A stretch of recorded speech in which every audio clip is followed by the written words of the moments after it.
Morning student, today we are going to see the next part of our lesson India's internal challenges. इस lesson में हमने पंजाब में जो unrest था उसके बारे में सीखा। उसके बाद में अमृतसर में जो दो ऑपरेशंस हुए थे, एक था ऑपरेशन ब्लू स्टार, दूसरा था ऑपरेशन ब्लैक थंडर। इन दो ऑपरेशंस के बारे में भी हमने सीखा है। उसके बाद में नॉर्थ ईस्ट इंडिया से कंसर्निंग रिलेटेड कुछ इश्यूज थे, उसके बारे में भी हमने सीखा। अब हम मिज़ोरम स्टेट के बारे में सीख रहे थे, जहाँ पर हमने देखा कि 1959 में जब मिज़ोरम में एक फेमाइन आया तो उस फेमाइन में मिज़ो लीडर लाल डेंगा ने वहाँ के कॉमन लोगों को बहुत सर्व किया, उनको बहुत हेल्प की थी। Now we are going to see the next part. In 1961, Lal Denga established an organization called Mizo National Front. 1961 में लाल डेंगा ने एक मिज़ो नेशनल फ्रंट नाम की ऑर्गेनाइजेशन इस्टेब्लिश की। He asked for Greater Mizoram, an independent nation carved out of Tripura, Manipur, and Mizo majority areas from the Lushai Hills. और जब उन्होंने इस ऑर्गेनाइजेशन की इस्टेब्लिशमेंट की, तब उन्होंने ग्रेटर मिज़ोरम की डिमांड की। ये ग्रेटर मिज़ोरम उन्होंने त्रिपुरा, मणिपुर और मिज़ो मेजॉरिटी के एरिया जो लुशाई हिल्स में थे उनमें से बनाने के लिए डिमांड की। इन मार्च 1966 Mizo national front announce the emergence of independent Mizoram. 1966 में मिज़ो नेशनल फ्रंट ने इंडिपेंडेंट मिज़ोरम को अनाउंस किया। Prime minister Indira Gandhi handled the situation firmly and suppress the rebellion. जब ऐसी डिमांड हुई कि इंडिपेंडेंट मिज़ोरम अनाउंस किया जाएगा, तब इंदिरा गांधी प्राइम मिनिस्टर थी और उन्होंने इस कंडीशन को फर्मली हैंडल किया और ये जो रिबेलियन था उसे सप्रेस किया। When the situation calmed down in 1972, the Mizo majority area was given the status of a union territory. 1972 में जब ये सिचुएशन शांत हुई, जब ये सिचुएशन काम डाउन हुई, तब मिज़ो मेजॉरिटी एरिया को यूनियन टेरिटरी का स्टेटस दिया गया। In 1985, Prime Minister Rajiv Gandhi had an agreement with the Mizo National Front. 1985 में प्राइम मिनिस्टर राजीव गांधी का मिज़ो नेशनल फ्रंट के साथ उन्होंने एग्रीमेंट किया and Mizoram was given the status of a full flooded state. और उस एग्रीमेंट के हिसाब से मिज़ोरम को फुल फ्लडेड स्टेट का दर्जा दिया गया। Laldenga became the chief minister of the state और लाल डेंगा उस स्टेट के चीफ मिनिस्टर बने। Nagaland, next state is Nagaland. The Naga tribe in northeast India is known as a martial tribe. Naga tribe जो north east India में पाई जाती है उन्हें मार्टियल tribe इस नाम से जाना जाता था। The Naga tribe had settle in eastern Himalayas, the Naga hills, border areas of Assam and Myanmar. अब ये जो नागा ट्राइब से बिलोंग करने वाले लोग थे वो ईस्टर्न हिमालय, नागा के कुछ हिल्स और आसाम और म्यांमार के बॉर्डर्स एरिया में सेटल थे।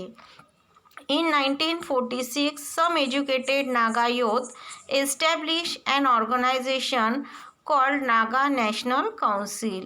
1946 में कुछ एजुकेटेड ऐसे नागा यूथ ने एक ऑर्गेनाइजेशन एस्टेब्लिश की जिसका नाम नागा नेशनल काउंसिल था। Later they made a demand for an independent state of Nagaland. उसके बाद में इस ऑर्गेनाइजेशन ने इंडिपेंडेंट स्टेट नागालैंड को बनाने की डिमांड की। दे वेयर लेड बाय आगामी झापू फिजो और उनकी लीडरशिप करने वाले आगामी झापू फिजो थे। In 1954, the Naga National Council announced the establishment of an independent federation of Nagaland. और 1954 में नागा नेशनल काउंसिल ने इंडिपेंडेंट फेडरेशन ऑफ नागालैंड की उन्होंने अनाउंसमेंट की।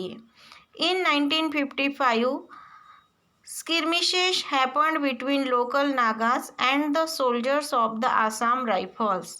उसके बाद 1955 में लोकल नागालैंड के जो लोकल पीपल थे उनके बीच में और आसाम राइफल्स के जो सोल्जर्स थे उनके बीच में कॉन्फ्लिक्ट हुए। Military action was taken to suppress the स्किर्मिशेस।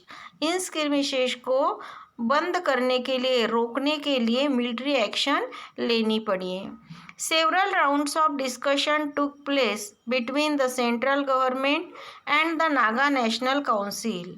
उसके बाद में सेंट्रल गवर्नमेंट और नागा नेशनल काउंसिल के बीच में डिस्कशन के कुछ राउंड्स हुए। Central government decided to give the Naga majority territory the status of a union territory. और इन कुछ डिस्कशंस के बाद में सेंट्रल गवर्नमेंट ने नागा मेजॉरिटी टेरिटरी को यूनियन टेरिटरी का दर्जा देने का डिसाइड किया।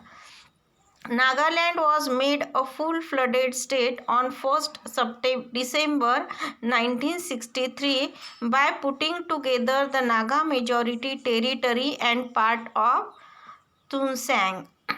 उसके बाद में 1 दिसंबर 1963 को नागालैंड को फुल फ्लडेड स्टेट डिक्लेयर किया गया।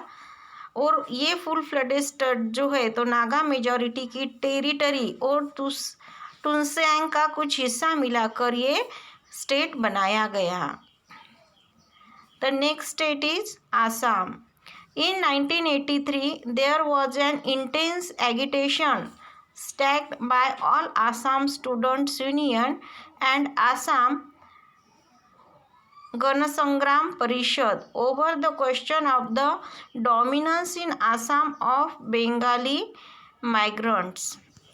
1983 में there was an intense agitation, एक बहुत बड़ा एगिटेशन, एक बहुत बड़ा आंदोलन असंतोष लोगों के मन में तैयार हुआ by all the Assam students union.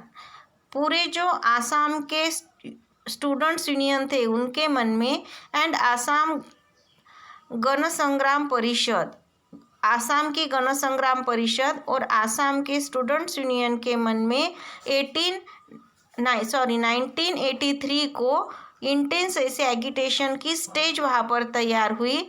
और ये स्टेज क्यों तैयार हुई थी? Over the question of the dominance in Assam of Bengali migrants, क्योंकि आसाम में बंगाल से आए हुए जो माइग्रेंट्स थे उनका डोमिनेशन बढ़ रहा था।